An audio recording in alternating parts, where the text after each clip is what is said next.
You didn't see what you see in America right now. We still believed in the Constitution and the fact that in that preamble that says, "We the people," that was the statement that broke King George's back. There is a saying that when we are born, we look like our parents, but when we leave this world, we look like our choices. And America's beginning not to look like its forefathers, but we're beginning to look like our choices. What one generation tolerates, the next generation embraces. When we tolerate those things that destroy us from within, our children and our children's children are going to embrace the things that we don't stand for.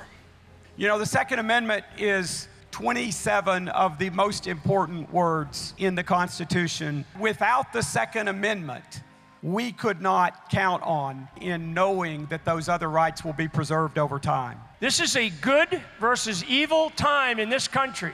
Right here at home, all the corruption that we're seeing exposed in our own government. Do not take for granted that your vote doesn't count. People that came together who said, enough is enough. This country is getting an education right now in service and sacrifice. If you don't stand up today, tomorrow, the next day, as we go through these next couple of years, because one man cannot do it.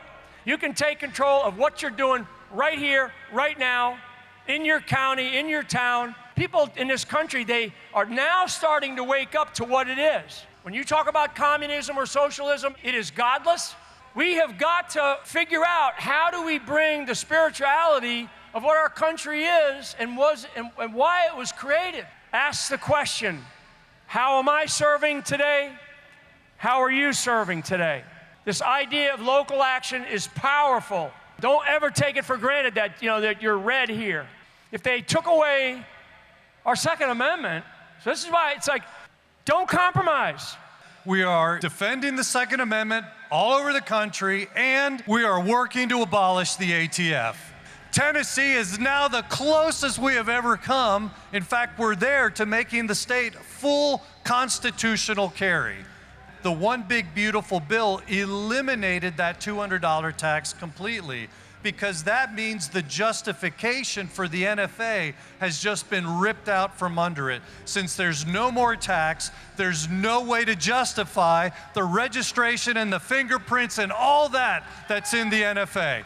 With our court victory, the 3-judge panel unanimously struck down the going arm ban, so police cannot legitimately arrest you for carrying without a permit. So that makes Tennessee a constitutional carry state, at least for now. It is with your support that you keep us on the front lines in the courts. It's raising money so that we can help legislators, like many that you've seen today, go to the General Assembly and get rid of laws so that we don't have to file lawsuits to have a court declare them unconstitutional. We live in a state, in the 1780s, we had leadership. People like John Sevier, John Carroll, Mr. Coffee, David Crockett, just to name a few, and then you go back and you talk about Alvin York. All of these riflemen at that point were carrying their personal rifles, and they showed up when the call came out. Thomas Jefferson said about the people from the land that would become Tennessee, he said that bunch of rough and rowdy individuals showed up over there, and if they had not, we would have lost. It was the turn of the tide of the revolution. People who just simply wanted to be left alone. That's what I'm challenging you to do today, is to get off your dead hind ends, get off that couch, you got that little hole knocked in it down there, move, get on the phone, find a computer, send your representatives what you think about this. Article 10, Section 1 of the Constitution of Tennessee says that every person who is selected either by election or appointment, and that's everybody from the governor to the dog catcher, is required before they proceed to business to take an oath to honor the Constitution of the state and of the United States.